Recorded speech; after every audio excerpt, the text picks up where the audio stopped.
నమస్కారం. 31 మే 2026 ఆదివారం. ఈరోజు జ్యోతిష శాస్త్రపరంగా ఉన్న వివరాలు గమనిద్దాం. ఈరోజు అశ్విని, మఖ, మూల ఈ జన్మ నక్షత్రాల్లో జన్మించిన వాళ్ళకి చాలా అనుకూలంగా ఉంటుంది.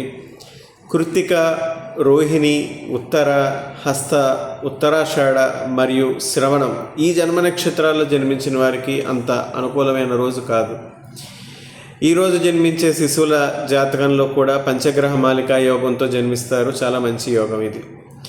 సాధారణంగా ఈరోజు వట సావిత్రి వ్రతం లేదా ఏరువాక పౌర్ణమి వ్రతం ఆచరించాలి. కానీ ఇది అధిక జ్యేష్ఠ మాసం అవ్వడం వల్ల ఈరోజు చేయకుండా నిజ జ్యేష్ఠ మాసంలో జూన్ 29వ తేదీన మీరు ఈ వ్రతాలని ఆచరించాలి.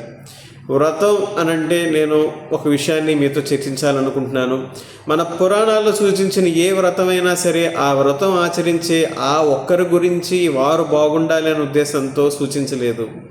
మొత్తం కుటుంబం యొక్క శ్రేయస్సు, అభివృద్ధి ఆకాంక్షించి సూచించారు. దురదృష్టవశాత్తు మన పూర్వీకులకు దొరికినంత ఖాళీ సమయం మనకి దొరకడం లేదు. రాను రాను వ్రతాలు, నోములు అంటే ఏంటో కూడా తెలియని స్థితికి మన నెక్స్ట్ జనరేషన్ వెళ్ళిపోతుంది. ఒక సెలవు రోజు కుటుంబం అంతా కలిసి ఒక చోట ఉండగలిగితే అదే ఒక పెద్ద వ్రతము లేదా ఒక నోము జరిగినంత పని అవుతుంది. ఈరోజు ఆదివారం మనలో చాలామందికి సెలవు రోజు కావడం వల్ల కుటుంబ సభ్యులతో కలిసి గడిపే అవకాశం దొరుకుతుందని భావిస్తున్నాను. ఆదివారం లాంటి సెలవు రోజుల్లో కుటుంబ సభ్యుల మధ్య బంధాలు పెరిగే విధంగా మీ ఇంటి వాతావరణాన్ని మీరే క్రియేట్ చేయడానికి ప్రయత్నం చేయండి. అవకాశం కుదిరిన వాళ్ళు, అందరికీ కుదరకపోవచ్చు, అవకాశం కుదిరిన వాళ్ళు ఇలాంటి ఆదివారం సెలవు రోజుల్లో పిల్లలతో గడిపే ఈ రోజుల్లో ఉన్న మొబైల్ ఫోన్లను స్విచ్ ఆఫ్ చేసేయండి. కలిసి ఇష్టమైనటువంటి సినిమాలు చూడండి, లేదా ఏదైనా మంచి గేమ్స్ ఆడుకోండి. ఇండోర్ గేమ్స్ ఇంట్లో కుటుంబ సభ్యులందరితో కలిసి మీ పిల్లలతో ఎంత సమయం వీలైతే అంత సమయం గడపడానికి ప్రయత్నం చేయండి.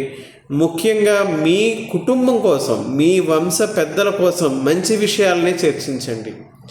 మీ పట్ల మీ వంశంలో ఇతరులు, మీ కుటుంబాలు, పెద్దలు, పెద్దనాన్నలు, తాతయ్యలు, పెద్ద తాతయ్యలు, మామయ్యలు ఎవరైనా సరే ఏదైనా నష్టపెట్టచ్చు. అవేమి కాకుండా మంచి విషయాల గురించే చర్చించండి. కుటుంబం యొక్క ఔన్నత్యానికి ఎలా ఉండాలో ఆ విషయాలు డిస్కస్ చేయండి పిల్లలతో. వారికి అర్థమయ్యే స్థాయిలో, పెద్దగా చెప్పద్దు, చిన్న స్థాయిలో వారికి చెప్పండి. కుటుంబ సఖ్యత అనేది ఎంత ఇంపార్టెంటో వాళ్ళకి తెలియచేయండి. మీరు కుటుంబంతో ఎక్కువ గడపండి.